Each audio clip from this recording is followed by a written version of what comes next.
Welcome to A Simple Life. This is our field that I just ran my cows through about a month ago. And what we did is we came through, and if you remember, the grasses were about 3.5, 4 feet tall. And we brought our cows in and we grazed them, strip grazed them all the way through. And then we back fenced them as we went, so that way the cows wouldn't come back and start grazing on the grasses that started coming up. And well, what looked like a little bit of a mistake, because that grass was pretty tall and they really stomped it on it. Well, now it doesn't look as much like a mistake. Let me show you. So now we are back up to grasses somewhere in the range of 1 foot to 1.5 feet tall. And sure, there are some weeds in here and there's some lower spots, but overall, the grasses are looking really good. We've been working on getting our pastures to do this for us for 4 years now. We've been on this property for 6 years, and of those 6 years, 4 of those years we've had cattle. And every year, there's always been a slight adjustment that I need to make to our process, how we grazed our cattle. And in some cases, things just didn't work out. One year we had to cut hay, so I ended up getting our cows onto another field, which means once the hay was cut on these main fields, it really didn't recover until spring of the following year. So that year we didn't have a whole lot in here. Last year was really dry, and so we got 1 graze off of our pastures, and that was it. It was done. Once again, our pastures didn't really recover until late fall, and then obviously the spring. This year, we've had a nice spring. Some warm weather, some wet weather, some warm weather, some wet weather, kind of like what you would expect out of a spring. And that's made for really good, healthy grasses, and it's meant that this field, for the first time, hasn't had anything cut off of it. So for the first time, we were able to get our cows to come in and trample some of the grass and lay it down. With the grasses that are laid down, that are stomped down, not only do they break down and bring more organic matter into the soil, the other thing they do is they create some shade for the soil, which is very important, especially here in Oregon, where we may not get rain again until September. Now, that being said, we had a little sprinkle yesterday, we had a little sprinkle about a week ago, but as of next Saturday, so in 7 days from now, we are gonna be at up to 100 degrees. So having areas where the grasses are like this, where some of the grass has been stomped down, laid down, is really important for helping protect the soil going through the rest of the summer. All right, let's go over and I'll show you where the cows are currently at, and I'll show you what it looks like, because it looks just like this area looked, well, a month ago. So we are almost over to where our cows are at. You can see them, they're waiting for the boys to move them. The area that I am walking through used to be nothing but a big muddy swamp. And I didn't do anything special in here. What I did was I ran animals through it. And just the compaction of running animals through it, grazing it down over the summers, helped this area dry out. Now, it still has some wet, kind of damp, muddier areas, and we still have a lot of what's called reed canary grass, and that's this stuff right here. But my cows love it, and they eat it down. And I can show you right now, because we're walking right up on them. They are grazing this area down in quite a great manner. It's very similar to how they graze down the other area. And we started them on that side, and we've been moving them 1 fence post at a time all the way through.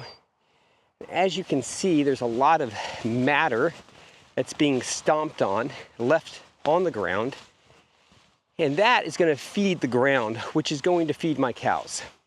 This is one of the reasons I love strip grazing animals, is because as you're able to get a healthy pasture like this, and you're able to strip graze it, the pasture just becomes better. How do I know that's the case? Well, 4 years. We've been doing this for 4 years. And just the other day, I was talking to the gentleman that used to cut hay off this field for me, and they cut hay off of another property for me, and I'll be talking about that soon. So while we were talking, I mentioned that this area was doing much better. And the one gentleman actually said, Cal, I've never seen those fields look so good. I said, well, thank you. I kind of took pride, and I'm not trying to brag. I'm just trying to tell you that this process works. I said, well, the only thing I do is strip graze my cows on them. And we haven't been putting any fertilizer down. We don't spray anything. I'm letting the soil, the land, do what it does. Heal itself by using animals to knock over grasses to help feed the soil, as well as not going through when it's the optimum time to cut hay and cutting hay, because you completely expose your soil to the sun and potentially the hottest portion of the year. And that is going to dry your soil out, it's going to bleach the nutrients, and you are going to end up being in a bit of a predicament as you go forward, because every year the soil is going to get bleached a little bit more, a little bit more, a little bit more. Now, is that to say that you shouldn't cut hay? No. It's just, you have to be conscious of what you're doing. And for me, I knew if I was going to cut hay off my fields were no longer going to be what I want them to be in the future. I want this to be a place where my animals can graze year-round across, well, it's about 16, 17 acres here, and then 5 acres in the back that we lease. And then up at Herman's, eventually there's going to be about a 5-acre pasture up there as well. And so between, we'll call it about 25 acres, give or take a few. But between those 25 acres, I'll be able to raise a lot of beef. There'll be some pork in there. Pork, our pigs are actually on the other side of that fence line over there. And eventually there'll be chickens, and we're gonna do some other stuff. But when it comes to how strip grazing has worked for us, and will continue to work for us, is we are seeing huge improvements in the quality of the feed just by letting the animals step on some of it, push some of it down into the ground, and help feed the microbes and all the little bugs and all the things we don't even understand about the soil. Because if you don't feed those things, they're not going to feed the grasses, and the grasses will not feed the animals. So part of the process of us strip grazing the cattle is moving them every day. And I've talked about this in the past. I'm just going to give you a quick breakdown of how it works. The idea is every day you move this line right here, and we move it about 12 to 15 feet forward that way, opening more pasture up for the cows. It means the old area will get trampled and eaten on, but if you do a back fencing, meaning another piece of fence back there, you kind of move it along. And what happens is that area is able to rest while this area gets eaten down. And here comes my little helpers right now. I've talked about this in the past. You start them when they're young, real young. There's a 3-year-old in there. Hi, Sassy! Can you open up the fence? Sure. Hey, Sassy, did you have fun watering the other cows? Yeah? She had a little bit of a cow patty. Oh, you got some cow patty on your boot? Yeah? Move the cows? All right. So, boys, what I want you to do is probably tomorrow or the next day, I want you on this white post right there, I want you to run a back fencing line this way, okay? Hold on, I'm going to explain how you're going to do it. Listen to me. You're going to take down this running line that you have, and you're going to put it going across this way. It's not going to be hot, okay? Because everything back there has already been eaten, okay? Then how are we going to And then the front line, you'll just move the Energizer every day with them. So every day you'll... What keeps them from going? Oh. There's a fence there. Oh, I didn't know. Yeah, there's a fence there. So Clay goes down and pulls the post out, and then Clint comes in and he puts the post in this way all the way to the end, and that allows the cows to get this nice new strip of grass that hasn't been grazed on, as you can see. And they are pretty good about keeping a pretty straight line. It's not perfect, but it is pretty darn good. And that's just how they do it. And then they go all the way down to the end, and then they're done. And so it takes them probably about, I don't know, maybe 5-10 minutes. And the boss is usually the one running the show. Are you running the show? Are you queen? Yeah, the boys, you help the boys? Yeah.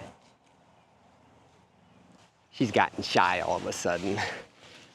They got all this here, and you can see they really enjoy that grass, that canary reed grass, and then they have pasture all the way down like that. And that grass is just a regular old hay grass. It's not this canary reed stuff. Well, thank you guys for joining us on A Simple Life. The boys are coming back. They're just about done moving the cows. It only takes a few minutes, and the cows have new pasture every day. And our pastures are able to, as you've seen, recover nicely. Now, we are still technically kind of in spring. It's not quite hot summer yet, but we are getting there. Next week, it'll be 100 degrees, and so that means that our cows will definitely want some shade. And the good part is, along our fence line, there's plenty of shade for them. And so they get shade on the west side or they get shade on the east side. All right, well, thank you guys for joining us on A Simple Life, and we will see you guys next week. Have a good one. Bye. Bye. Bye.